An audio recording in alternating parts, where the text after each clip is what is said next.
மது போதையில் தண்ணி பாம்பை வைத்து பயமுறுத்தியதால் ஆத்திரமடைந்த நண்பன் தலையில் கல்லை போட்டு கொடூரமாக கொலை செய்த சம்பவம் பல்லாவரத்தில் அரங்கேறியுள்ளது.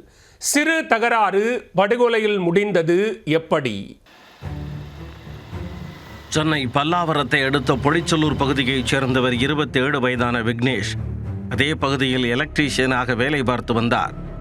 இந்நிலையில் அப்பகுதியில் சிவன் கோவில் அருகே உள்ள மைதானம் ஒன்றில் விக்னேஷ் சடலமாக கிடந்தார்.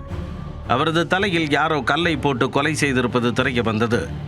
தகவல் அறிந்து சம்பவ இடத்திற்கு சென்ற சங்கர் நகர் போலீசார் உடலை மீட்டு செங்கல்பட்டு அரசு மருத்துவமனைக்கு அனுப்பி வைத்தனர்.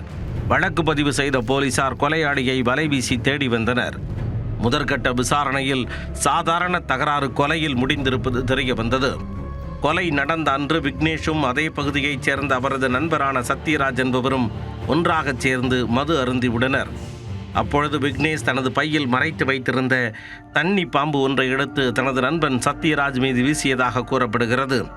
இதனால் பயந்து போன சத்யராஜ் விக்னேஷின் தாயார் குறித்து மிகவும் தரக்குறைவான வார்த்தைகளால் ஆபாசமாக திட்டியதாக கூறப்படுகிறது. தனது தாயை திட்டியதால் ஆத்திரம் தலைக்கேறிய விக்னேஷ் அருகில் கிடந்த பெரிய கல்லை எடுத்து சத்யராஜை தாக்க முற்பட்டார்.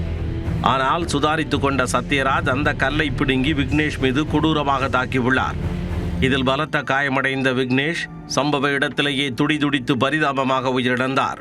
பின்னர் எதுவும் தெரியாதது போல் சத்யராஜ் நைசாக தனது வீட்டிற்கு சென்று விட்டார். மறுநாள் காலை தூங்கி எழுந்து பார்த்த பொழுது விக்னேஷ் இறந்து கிடக்கும் செய்தி ஊர் முழுக்க பரவி இருந்தது. அதனால் எங்கே போலீசார் தன்னை கண்டுபிடித்து விடுவார்களோ என்ற அச்சத்தில் சத்யராஜ் மதுராந்தகத்திற்கு தப்பி ஓடிவிட்டார். அவர் மதுராந்தகத்தில் பதுங்கியிருப்பது தெரிய வந்ததை அடுத்து அங்கு சென்ற போலீசார் அவரை சுற்றி வளைத்து கைது செய்தனர். சத்யராஜ் மீது வழக்கு பதிவு செய்த போலீசார் இந்த கொலையில் வேறு யாருக்கேனும் தொடர்பு உள்ளதா என்ற கோணத்தில் விசாரணை நடத்தி வருகின்றனர். பாம்பை காட்டி பயமுறுத்தியதால் நண்பனை கல்லால் அடித்து கொடூரமாக கொலை செய்த சம்பவம் அப்பகுதியில் பெரும் பரபரப்பை ஏற்படுத்தியுள்ளது.